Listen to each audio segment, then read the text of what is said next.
Bonjour, nous allons faire dans cette vidéo les paramétrages pour pouvoir mettre une évaluation via Ma Gestion Zen. En premier lieu, nous allons aller dans le panneau de configuration, configuration application, dans paramètres, activation et on va aller activer notre évaluation. Une fois que c'est fait, on peut faire enregistrer. Dans évaluation et pédago, vous allez retrouver configuration et vous voyez que vous avez la possibilité aussi de l'activer d'ici. Attention, si ce bouton n'est pas activé, vous ne pourrez pas utiliser d'évaluation dans Ma Gestion Zen. Ici, vous pouvez activer pour que les moniteurs les enseignants puissent le faire via leur planning et ici, les élèves via leur application MPZ2. En premier lieu, vous voyez qu'ici, je n'ai pas de questionnaire chargé. J'ai la possibilité d'aller en importer directement ici par rapport à celles qui sont déjà mises dans Ma Gestion Zen. Si je veux du permis B, du permis boîte auto, de la moto en boîte auto, ainsi de suite. Donc, exemple ici, je vais aller importer mon permis B. Je vais pouvoir le retrouver de nouveau maintenant dans mon questionnaire et j'ai un petit onglet qui s'ouvre à côté de configuration générale. Je peux donc signifier ici si je veux que ce soit pour les élèves ou pour l'enseignant.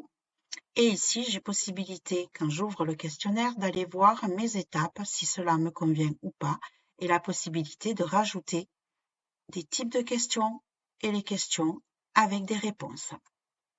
En l'occurrence, on verra tout ça, le paramétrage d'une évaluation par vous-même, sur une autre vidéo.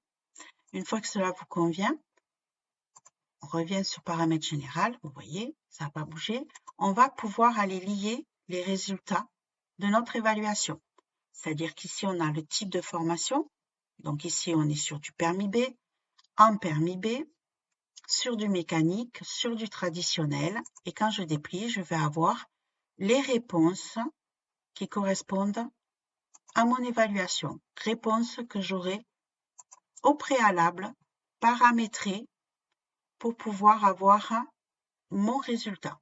Ici, en l'occurrence, on a dit que pour 20 heures de conduite, si mon résultat est compris entre 12 et 100, j'aurai un minimum de 20 heures à faire. Si mon résultat est compris entre 0 et 11, j'aurai un minimum de 25 heures à faire. Si mon résultat est compris entre moins 11 et moins 1, j'aurai 30 heures à faire. Et si mon résultat est compris entre moins 100 et moins 12, j'aurai 35 heures à faire. Vous avez la possibilité de changer ces paramètres comme vous l'entendez.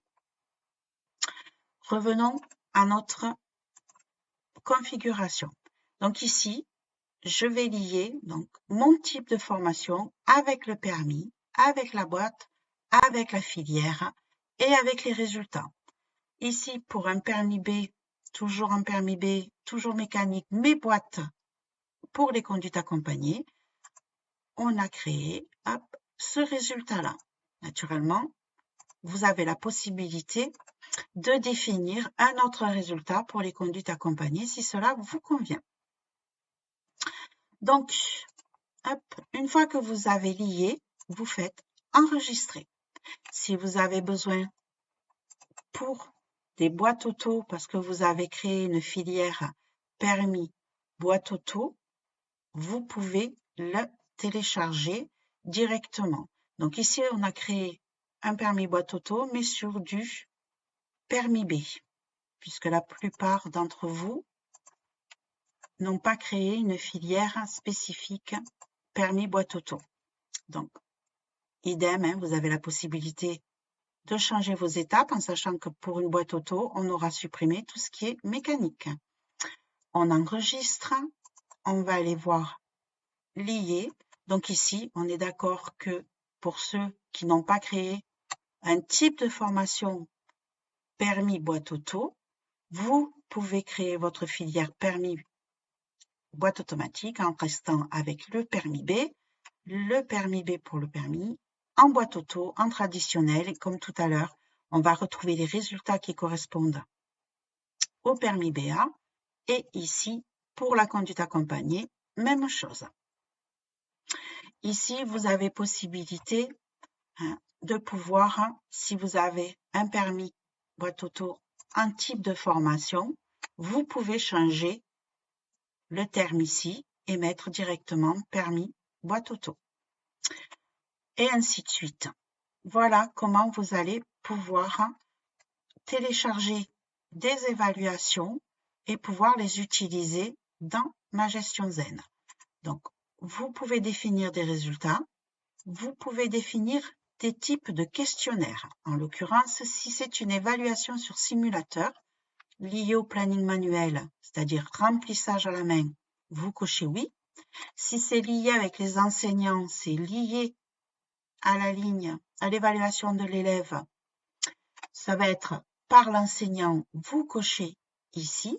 Et si c'est un questionnaire élève, vous allez cocher lié à l'élève ici. Vous pouvez vous aider par les petits points d'interrogation, les petites bulles qui vous permettront de mieux comprendre comment vous allez pouvoir le paramétrer. Et vous pouvez naturellement créer autant d'évaluations que vous le désirez. Et vous faites enregistrer les modifications. Voilà pour cette vidéo pour l'activation de votre évaluation sur MGZ. Nous allons voir sur une autre vidéo comment l'utiliser et sur une troisième, comment créer votre propre évaluation. Voilà, on se retrouve très bientôt pour une autre vidéo. Au revoir.